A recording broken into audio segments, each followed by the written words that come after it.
बिस्मिल्लाहिर्रहमानिर्रहीम। मैं हूं टिका खान सानी और इस वक्त मैं पार्लियामेंट हाउस में मौजूद हूं। हम पार्लियामेंट के इजलास से पहले यानी इंतखाबात से पहले शेर अफजल मरवत साहब के अराउंड रश देखते थे, लेकिन MNA मुंतखब होने के बाद ये रश कम नहीं बल्कि दुगना तिगना 4 गुना बढ़ गया है। अब तो ईवान में भी लोग यहाँ पहुंच जाते हैं सेल्फी और तस्वीरें बनवाने के लिए। ये एक शख्सियत की पॉपुलैरिटी होती है। शेर अफजल मरवत साहब ईवान का हिस्सा बने हैं। आप सबसे पहले दिल से बताएं, बाहर का माहौल और अंदर का माहौल, आप जज भी रहे हैं, वकील भी रहे हैं, कैसा मुनफरिद है, मुख्तलिफ क्या है? नहीं, बाहर का माहौल, जो बाहर के लोग हैं उनको उनका जी करता है कि अंदर जाएं, लेकिन जो अंदर चले जाते हैं वो फिर बाद में समझते हैं कि शायद बाहर ही रहते तो अच्छा था। अंदर जाने से आप अपने कंधों पे बहुत बड़ी जिम्मेदारियां जो हैं उठा लेते हैं। पार्लियामान में सिर्फ बैठना नहीं होता है, हजारों सोचें हयाता करती हैं। अपने हल्के के अवाम के लिए आप सोचते हैं, पाकिस्तान के लिए सोचते हैं। फिर आप ये देखते हैं ना कि मुल्क के दस्तूर, आईन, सियासत और जमहूर के साथ जो अमल हो रहा है, आपका दिल कुड़ता है कि जी ये जो शख्स वज़ीर आज़म बनाए, मैंने नहीं बनाया, वज़ीर आज़म बन गया। तो इन चीजों के होते हुए ऐवान के अंदर बैठ के आपको घुटन का एहसास होता है कि ये मुल्क में आईन को, कानून की हुक्मरानी को कितनी बेदर्दी के साथ पामाल किया जा रहा है। बाहर की जिंदगी जिनकी है वो खुश रहें, आजाद हैं आप लोग। ये ऐवानों में जब आप अपने नुमाइंदों को भेजते हैं तो वो ढेर सारी सोचें, जिम्मेदारियां लेके अंदर जाते हैं। हम आज़ाद नहीं है, अपने आप को हमने कैद किया हुआ है। आपके मुतालिबात के हसूल तक, बुनियादी इंसानी हकूक के तहफ़्फ़ुज़ के लिए, कानून की हुक्मरानी के लिए, ये अब जब तक हम हासिल नहीं करेंगे हम बेचैन ही रहेंगे, चैन से बैठने वाले नहीं है। आपने इससे पहले मुझे एक इंटरव्यू दिया था, मुझे याद है, बहुत सारे उस पर लोगों ने कमेंट भी किया था कि जारहियत शाइस्ता अंदाज में भी हो सकती है। पैगाम आप क्या पॉलिसी होगी आपकी ईवान में? नहीं, हम जारहियत से ही एहतजाज करेंगे और शाइस्तगी ज़रूर होगी, क्योंकि जो नेल्सन मंडेला ने अपनी किताब में लिखा है, बादशाह खान ने लिखा है, गांधी ने लिखा है, उन सब का मकसद ये है कि अदम तशद्दुद की सियासत तशद्दुद की सियासत से बदरजा ताकतवर है।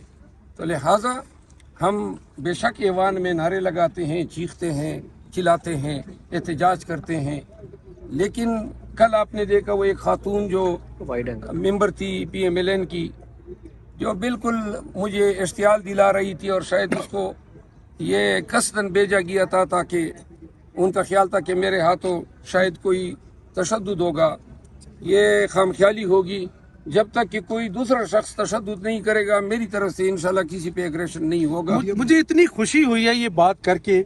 आप अंदाजा करें कि अंदर एहसास भी है इनको कि कोई मुझे यानी गुस्सा दिला रहा है, उस पर भी ईवान का माहौल मरहूज़ खातिर रखा है। ये बताइएगा, अपोजिशन लीडर, पार्लियामानी लीडर, फिर चेयरमैन पब्लिक अकाउंट्स कमेटी, ये फैसले कब होने जा रहे हैं और अभी तक क्या क्या फैसले? इंशाल्लाह कल तक हो जाएंगे। अच्छा, आपकी ख्वाहिश क्या है बतौर यानी आम MNA के तौर पे खिदमत अंजाम देना या कि कोई मनसब लेना चाहेंगे? अल्लाह ताला हाजिर व नाजिर हैं। कलमतन कहता हूँ ला इलाहा इल्लल्लाह मुहम्मद रसूलुल्लाह, कि मेरी MNA बनने की भी कोई ख्वाहिश नहीं थी। ये मैं खुशी से, मैंने इलेक्शन नहीं लड़ा था, खान साहब का हुक्म था, मैंने 3 दफ़ा उनसे गुजारिश की, और अगर वो मुझे पार्लिमानी सियासत से अलहदा रखते तो शायद मैं खुश होता, लेकिन खान जो फैसले करता है उनके आगे हम सर तस्लीम खाम करते हैं। मेरी न MNA बनने की ख्वाहिश थी और न किसी ओहदे की मुझे कोई लालच। अच्छा, बड़ा दबंग अंदाज है आपका। जो बात होती है खान साहब से बात करके आते हैं, बोल देते हैं जो कुछ भी हो। आपने अब महमूद अचकज़ई का भी एक दिन पहले ही बता दिया था। तो ये जबलत में है आपके, दिलेरी और मजाज ऐसा है आपका, या कि आप समझते हैं कि नहीं यही सियासत है? महमूद खान अचकज़ई की सदारत का जब एक दिन बाद पता लगना था तो एक दिन पहले बताने से किसी का क्या नुकसान हुआ।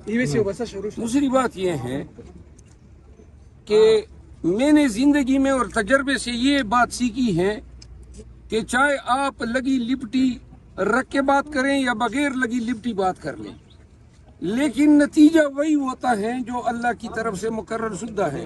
तो लिहाजा सन्नात से, अल्फाज की हेरा फेरी से, मतलब की बात को घुमा फिरा के करने से बेहतर है कि वक्त भी ज़ाय ना हो, मुख्तसर अल्फाज में सामीन को बता दें कि हम کیا کہنا چاہتے ہیں. میرا یہی طریقہ ہے, مرتے دم تک یہی رہے گا, کسی کو اچھی لگے یا بری لگے, میں دل سے بات کروں گا. نہ مجھے یہ ان چیزوں کی پرواہ کوئی جو ہے وہ میرے صنعت یا صنائی وہ جھوٹے لفظوں کی رضاکاری جو ہے ان کے بغیر بھی میں اپنا کام چلا سکتا. اچھا, ایک بڑا ضروری آپ سے بات پوچھنی تھی. ابھی اسد کیسر کے ساتھ آپ کی ایک ویڈیو ریلیز ہوئی ہے, پریس کانفرنس, اس میں بیسیکلی آپ کا نقطہ نظر کیا ہے؟ آپ کیا کہنا چاہ رہے ہیں فوج کے حوالے سے جو سازش کی جا رہی ہے, بدنام کرنے کی کوشش کی جا رہی ہے, آپ اپنی منہ سے کیا کہتے ہیں؟ یہ پاکستان تحریک انصاف کی پارلیمانی کمیٹی کی میٹنگ کے بعد یہ فیصلہ ہوا کہ پی ٹی آئی کی طرف سے ملک بھر میں اور چیز پاکستانیز کو یہ پیغام دیا جائے کہ عادل راجہ اور حیدر مہدی جیسے لوگ جو ہیں جو پاکستان تحریک انصاف کو یہ امپریشن دے رہے ہیں جو کہ گویا یہ ان کے ہمدرد ہیں, یہ بیسیکلی اپنی دکانداری چلانے کے لیے ہمارے نوجوان نسل کو ورگلا رہے ہیں. فوج کے خلاف اور شہدائے پاک فوج کے خلاف جو انہوں نے اور ریاست کے خلاف جو انہوں نے ایک کمپین شروع کی ہوئی ہے, اس کا پی ٹی آئی کو نقصان ہے کیونکہ پیپل پارٹی اور نون والے ابھی تک 9 مئی کی بنیاد پہ ہم پہ الزام تراشی کر رہے ہیں. تو لہذا آج پی ٹی آئی نے کل کے بتا دیا ہے کہ یہ رانگ نمبر ہے, ان کا پی ٹی آئی سے کوئی تعلق نہیں ہے. تمام P T I worker followers کو کہا گیا ہے کہ ان سے اپنے آپ کو علیحدہ کر لیں, یہ ان لوگوں پہ قطعاً اعتبار نہ کریں. یہ اپنی ویڈیو چلانے کے لیے پہلے انہوں نے شاہ محمود قریشی صاحب پہ الزامات لگائے, پھر پرویز الہی صاحب پہ الزامات لگائے, تقریباً یہ 2 درجن پی ٹی آئی کے لیڈروں کے خلاف الزامات لگا چکے ہیں. اور ہمیشہ ان کی دیاڑی لگا کے ان کو پیسے دے کے ان کے منہ میں خاک ڈال کے پیسوں کی شکل میں ڈال کے ان کو استعمال کیا جاتا ہے. اور یہ کسی سے ڈکی چھپی بات نہیں ہے کہ یہ پی ٹی آئی کے صفوں میں گھس کے مقاصد. اور جاتے جاتے صرف ایک بات بتا دیجیے گا, چونکہ آپ نے وکالت بھی بہت عرصہ کی ہے, یہ جو ریزرو سیٹوں کا معاملہ ہے تو 9 کو صدارتی الیکشن آ رہا ہے, کیا وہ بھی کمپلیٹ ہوگا؟ صدارتی الیکشن اس میں ووٹ کمپلیٹ ہوں گے یا وہ بھی ادھورا ہوگا؟ جی, یہ جو ریزرو سیٹس ہیں یہ الیکشن کمیشن نے اتنا اہم فیصلہ ہے. ہر روز ہمیں ضرورت ہے اپنے ریزرو سیٹ کی ممبران کی اسمبلی میں موجودگی کی. ایم کیو ایم کے ساتھ اب آمنے سامنے مد مقابل ہوں گے. ایم کیو ایم جو ہے بیسیکلی وہ کوئی پارٹی تو نہیں ہے. یہ یہاں پہ 6,000 ہزار سے انہوں نے ووٹ لیے ہیں, ہمارے امیدواروں نے 1.5 لاکھ تک ووٹ لیے ہیں, پر ہم 47 پہ آئے ہوئے ہیں. اب ادھر پارلیمان میں بیٹھ کے تقریریں بھی کر رہے ہیں, ہمیں بھاشن دے رہے ہیں قانون کی حکمرانی کی اور دستور کی.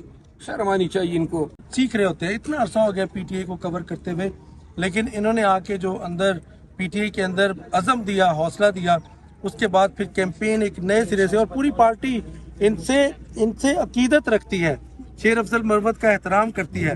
اگرچہ کئی دفعہ جیسے بیرسٹر گور کے خلاف بھی انہوں نے جو بات کی وہ انہوں نے کہیں سے ملی تھی تو بات کی تھی, اس کے بعد پھر انہوں نے کول مائنڈ کے ساتھ نہیں کہیں سے ملی نہیں تھی. کہیں زمین سے میں اپنی باتیں کرتا ہوں, نہیں کسی اور کی نہیں کرتا ہوں. میں آپ کو عمران خان سے ملاقات ہوئی تھی نا آپ کی, میں نے وہ جو بات کی تھی, میرا موقف یہ تھا کہ ہمارا احتجاج کمزور تھا اس وقت. احتجاج مضبوط ہونا چاہیے اور پارٹی کی قیادت کو کمزور احتجاج کی ذمہ داری میں لینی سمجھا کہ شاید chairman P T I Imran Khan سے آپ کی ملاقات ہوئی تھی تو اس میں نہیں.